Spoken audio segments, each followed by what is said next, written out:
बुलढाणा जिल्ह्यात रात्री मुसळधार पाऊस बरसला आहे। जिल्ह्यातील शेतकरी संकटात सापडला आहे। मोताळा तालुक्यात ढगफुटी सदृश्य पाऊस बरसला आहे। आवा, कोल्ली, गवडी, लिहा परिसरात शेतकऱ्यांच्या अतोनात नुकसान झाले आहे। शेतकऱ्यांच्या हाताशी कसाबसा आलेला घास रात्री झालेल्या पावसाने हिरावला। मेहनत करून पिकवलेला शेतमाल घरात येत असताना निसर्ग आता कोपला आहे। रात्री झालेल्या अवकाळी पावसामुळे कापूस, मका, सोयाबीन, तूर पिकाचे अतोनात नुकसान झाले आहे। आमचा आता मक्याचा कार्यक्रम काढायचा होता, पण आता देवाने त्याला डायरेक्ट अतिवृष्टीमुळे पूर्ण मट्टीमोल झाला तो।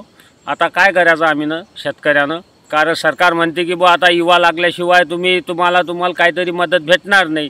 जे निकष होते सरकारचे विम्याचे याचे त्याचे ते सगळे सरकारनं बंदित केले।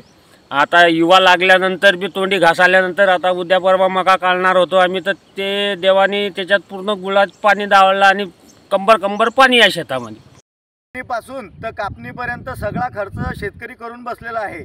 खत, बीजवाई, बियाणं, वाह्या, फवारे, निंदन, आता कापणी हे सगळं शेतकरी करून बसला आहे। आता हातातोंडाशी आलेला घास हा आम्हा शेतकऱ्यांना घ्यायचा होता, तर निसर्गाच्या अवकृपेनं, शासनाच्या अवकृपेनं या ठिकाणी आमच्याकडे या अतिवृष्टीनं सगळं होत्याचं नव्हतं केलं आहे।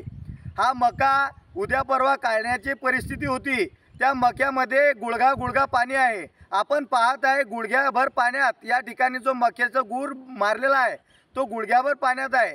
तो मक्याचं 100% नुकसान झालेलं आहे। रब्बीचा हरभरा या ठिकाणी पेरला होता, त्या हरभऱ्याचं देखील संपूर्ण नुकसान झालेलं आहे। तर शासनाने तात्काळ पंचनामा करून हेक्टरी 50,000 रुपये अनुदान आम्हाला द्यावं। याच्या आधी देखील अतिवृष्टी झाली तर आमच्या मोताळा तालुक्यात फक्त 12 गावांचा समावेश केला, आम्हाला सोडून दिलं, तेव्हा देखील नुकसान झालं। आम्ही काही बोललो नाही, पण आता जर आम्हाला नुकसान भरपाई मिळाली नाही तर शेतकऱ्याचा उद्रेक या ठिकाणी झाल्याशिवाय राहणार नाही।